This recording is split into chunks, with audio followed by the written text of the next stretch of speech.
കല്ലൂസ് PSC learning ചാനലിലേക്ക് എല്ലാവർക്കും സ്വാഗതം. LGS റിവിഷൻ്റെ 45 ഡേയ്സ് ചലഞ്ചസിൻ്റെ ക്ലാസ്സാണിത്. ഇന്ന് എടുക്കാൻ പോകുന്നത് കറണ്ട് അഫയേഴ്സാണ്. US ഓപ്പൺ പുരുഷ ടെന്നീസ് ചാമ്പ്യൻഷിപ്പ് സ്വന്തമാക്കിയ ആദ്യ ഇറ്റാലിയൻ കായിക താരം ആരാണ്? Jannik Sinner. National Crime Records Bureau 2023 പുറത്തുവിട്ട റിപ്പോർട്ട് പ്രകാരം ഇന്ത്യയിലെ ഏറ്റവും സുരക്ഷിതമായ നഗരം ഏതാണ്? കൊൽക്കത്ത. സ്ത്രീ സംവരണവുമായി ബന്ധപ്പെട്ട നാരി ശക്തി വന്ദൻ അധിനിയം ബിൽ ലോകസഭയിൽ അവതരിപ്പിച്ചത് ആരാണ്? അർജുൻ മേഘ്വാൾ. സ്വതന്ത്ര ഇന്ത്യയ്ക്കായി ഒളിമ്പിക്സിൽ ആദ്യ വ്യക്തിഗത മെഡൽ സ്വന്തമാക്കിയ KD യാദവിൻ്റെ ജന്മദിനം സംസ്ഥാന കായിക ദിനമായി ആചരിക്കാൻ തീരുമാനിച്ച സംസ്ഥാനം ഏതാണ്? മഹാരാഷ്ട്ര. കൂനോ ദേശീയോദ്യാനം കഴിഞ്ഞാൽ ഇന്ത്യയിലെ ചീറ്റകളുടെ അടുത്ത സങ്കേതവുമായി മാറുന്ന ഗാന്ധിസാഗർ വന്യജീവി സങ്കേതം ഏത് സംസ്ഥാനത്താണ്? മധ്യപ്രദേശ്. ഏത് നഗരത്തിലാണ് മിഷോങ് ചുഴലിക്കാറ്റ് 2023 ഡിസംബറിൽ വെള്ളപ്പൊക്കത്തിന് കാരണമായത്? ചെന്നൈ. ഇന്ത്യൻ ഒളിമ്പിക്സ് അസോസിയേഷൻ്റെ എത്രാമത്തെ വനിതാ അധ്യക്ഷയാണ് മലയാളിയായ PT ഉഷ? ആദ്യത്തെ.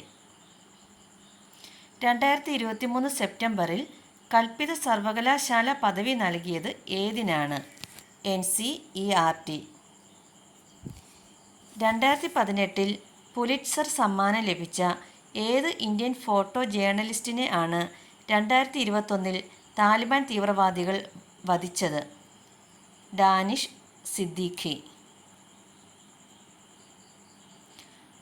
അടുത്തിടെ പൊട്ടിത്തെറിച്ച അഗ്നിപർവ്വതം സ്ഥിതി ചെയ്യുന്ന രാജ്യം? ഇന്തോനേഷ്യ. 47ാമത് വയലാർ അവാർഡിന് ശ്രീകുമാരൻ തമ്പിയെ അർഹനാക്കിയ കൃതി ഏതാണ്? ജീവിതം ഒരു പെൻഡുലം. ഏത് സംസ്ഥാനത്താണ് ഇന്ത്യയിലെ ആദ്യത്തെ ലിക്വിഡ് മിറർ ടെലിസ്കോപ്പ് സ്ഥാപിച്ചിട്ടുള്ളത്? ഉത്തരാഖണ്ഡ്. ഇന്ത്യയുടെ യുദ്ധക്കപ്പലായ INS മഹേന്ദ്രഗിരിക്ക് ഏത് സംസ്ഥാനത്തെ മലനിരകളുടെ പേരാണ് നൽകിയിരിക്കുന്നത്? ഒഡീഷ.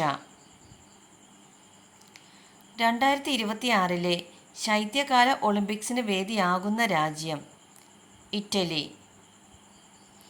2023 ജൂലൈയിൽ വിക്ഷേപിച്ച ലോകത്തിലെ ഏറ്റവും വലിയ സ്വകാര്യ വാർത്താവിനിമയ ഉപഗ്രഹം ഏതാണ്? Jupiter 3. Kerala public enterprises selection and recruitment ബോർഡിൻ്റെ ചെയർമാനായി അടുത്തിടെ നിയമിതനായ മുൻ ചീഫ് സെക്രട്ടറി ആരാണ്? VP ജോയ്. 2023 ജൂലൈ 15 നവതി ആഘോഷിച്ച മലയാള സാഹിത്യകാരൻ ആരാണ്? MT Vasudevan Nair. 2023 Hangzhou Asian ഗെയിംസിൽ ഇന്ത്യൻ വനിതാ ക്രിക്കറ്റ് ടീം ഏത് ടീമിനെ പരാജയപ്പെടുത്തിയാണ് ആദ്യമായി സ്വർണ്ണ മെഡൽ നേടിയത്? ശ്രീലങ്ക.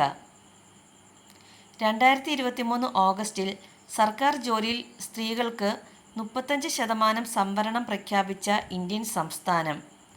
മധ്യപ്രദേശ്.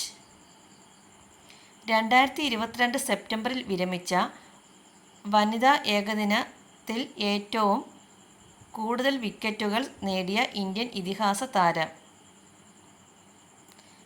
ജൂലൻ ഗോസ്വാമി. 2024 പത്മശ്രീ പുരസ്കാരം ലഭിച്ച പ്ലാസ്റ്റിക് സർജറി വിദഗ്ധൻ ആരാണ്? പ്രേമ ധൻരാജ്. എത്ര പേർക്കാണ് 2024 സ്വാതന്ത്ര്യദിനത്തോടനുബന്ധിച്ച് ഇന്ത്യയുടെ രണ്ടാമത്തെ സൈനിക ബഹുമതിയായ കീർത്തി ചക്ര ലഭിച്ചത്? 4 പേർക്ക്. 2023 ICC പുരസ്കാരത്തിൽ മികച്ച ഏകദിന താരമായി തിരഞ്ഞെടുക്കപ്പെട്ടത് ആര്? വിരാട് കോഹ്ലി. 2024 ഓസ്കർ പുരസ്കാരത്തിന് ഉള്ള ഇന്ത്യയുടെ ഔദ്യോഗിക എൻട്രിയായി തിരഞ്ഞെടുക്കപ്പെട്ട ചിത്രം? 2018. 2023 സാഫ് ചാമ്പ്യൻഷിപ്പ് ഫുട്ബോൾ കിരീടം നേടിയത് ഏത് രാജ്യമാണ്? ഇന്ത്യ. Thank you.